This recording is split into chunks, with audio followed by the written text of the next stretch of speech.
हम exercise number 4.1 का third question solve करते हैं। ठीक है, यहाँ पे भी ये जो है लीनियर फैक्टर्स में नहीं है, तो हमने क्या करना है, पहले इसका फार्मूला ओपन करेंगे। ठीक है, एक्स स्क्वायर माइनस 1 का फार्मूला जब ओपन करेंगे तो फार्मूला कौन सा ओपन होगा, ए स्क्वायर माइनस बी स्क्वायर वाला, यानी कि एक बार इसको प्लस में लिखेंगे एक्स माइनस 1 और एक बार इसको माइनस में लिख देंगे। ठीक है, अब हमारे पास ये लीनियर फैक्टर्स आ गए हैं। ये हमने फार्मूला ओपन किया। ठीक है,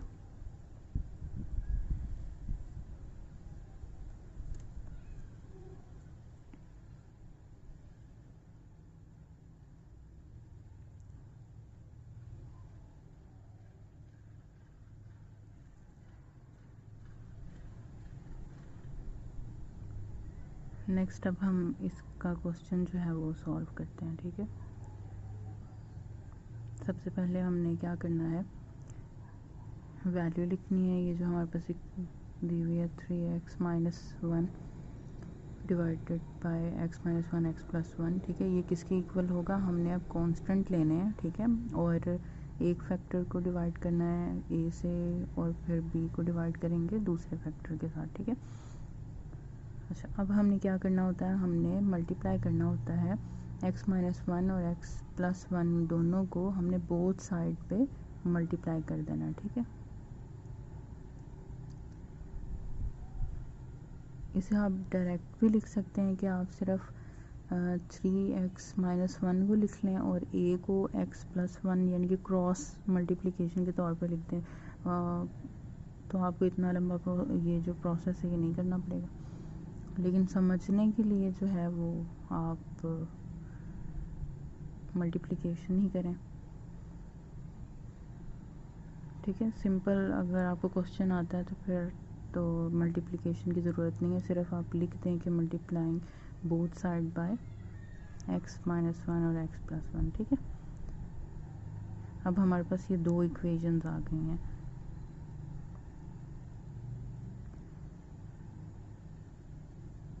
और क्योंकि इक्वेशन नंबर 2 जो है वो क्या है, आइडेंटिटी है, यानी कि x की वैल्यूज़ जो हैं वो तमाम वैल्यूज़ जो हैं वो ट्रू होंगी।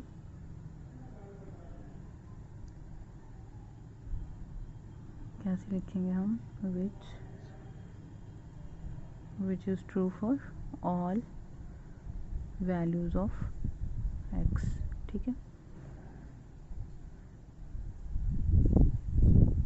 अब हमने क्या करना होता है, अब हमने ये जो a के साथ फैक्टर है x प्लस 1 और b के साथ फैक्टर है x माइनस 1, इसको हम लिख लेते हैं। ठीक है, x प्लस 1, अब हम x की वैल्यू क्या हो जाएगी, x is equal to minus 1, plus होगा तो माइनस हो जाएगी माइनस, और यहाँ पे b के साथ कौन सा फैक्टर है x माइनस 1, तो हम इसको x माइनस 1 है ना, तो ये x की वैल्यू क्या हो जाएगी, x प्लस 1 होगी। ठीक है, राइट साइड पे जाएगा तो प्लस में कन्वर्ट हो जाएगा। अब हमने क्या करना है, अब हमने वैल्यूज़ को पुट करना है, x की वैल्यूज़ को, और कैसे पुट करते हैं x की वैल्यू को, हमने कैसे लिखना है, ये जो सेकंड इक्वेशन है ना 3x माइनस 1, इस इक्वेशन में हमने ये a वाला फैक्टर लिया है ना, तो फिर हमने यहाँ पे a जो है उसको नहीं लिखना, स्किप कर देंगे, 3x माइनस 1 लिखेंगे और b लिखना है हमने। ठीक है, b इंटू एक्स माइनस 1। ठीक हो गया। इसी तरह राइट साइड पे हमने b को नहीं लिखना, a के साथ जो फैक्टर है उसको लिखेंगे।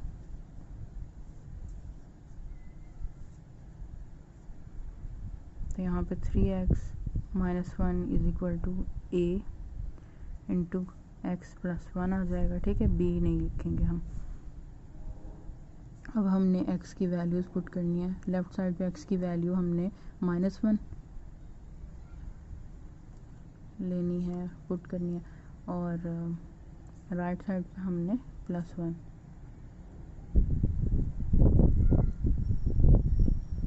तो जहाँ x है वहाँ पे 1 लिख देंगे। अच्छा, अब माइनस 1 से जब मल्टीप्लाई होगा 3 तो माइनस 3 हो जाएगा,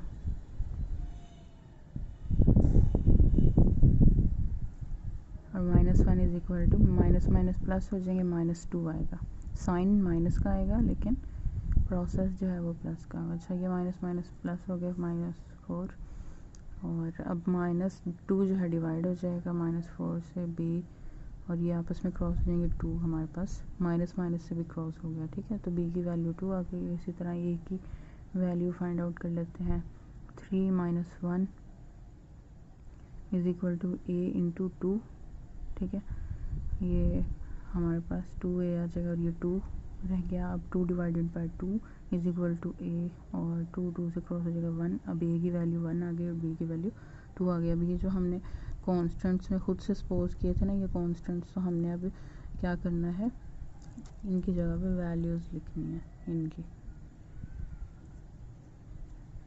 और अब हमारे पास जो रिक्वायर्ड पार्शियल फ्रिक्शंस हैं वो क्या हो जाएंगी, यहाँ पे a और b की जगह पे अब हम वैल्यूज़ लिख देंगे। बाकी तो सेम ये इक्वेशन 1 एज इट इज़, यानी equation 1 3x - 1 divided by x - 1 x + 1 is equal to a की वैल्यू 1 है, x - 1, और b की वैल्यू क्या आई है हमारे पास 2 आई है, हाँ, x + 1।